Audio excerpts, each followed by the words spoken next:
BJP నాయకులు స్వార్థపూరిత రాజకీయాలు మానుకుని ప్రజా సంక్షేమాన్ని కాంక్షించాలని సీనియర్ నాయకులు ఆదిలాబాద్ ఎంపీ గండ్రత్ రమేష్ అన్నారు. ఆదిలాబాద్ పట్టణంలోని ప్రెస్ క్లబ్ లో ఏర్పాటిన మీడియా సమావేశంలో బీజేపీ నాయకుల వైఖరిని తీవ్రంగా తప్పుపట్టారు. రేణుకా సిమెంట్ ఫ్యాక్టరీ విషయంలో అనవసర రాద్ధాంతం చేస్తున్నారని, ఇందులోకి ఎమ్మెల్యే జోగు రామన్నను లాగి బదనాం చేసేందుకు ప్రయత్నిస్తున్నారని ఆరోపించారు. ఈ చర్యను తీవ్రంగా ఖండిస్తున్నామన్నారు.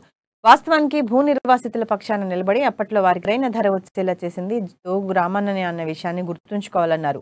లేనిపోని ఆరోపణలు చేసి తమను తాము దిగజార్చుకోవద్దని బీజేపీ నాయకులకు హితవు పలికారు.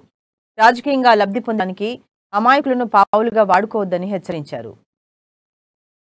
ఫ్యాక్టరీ వాళ్ళు పర్చేజ్ చేసుకొని ఆ యొక్క ఫ్యాక్టరీ నిర్మాణం కోసం వారు కూడా ప్రయత్నంలో ఉన్నారు.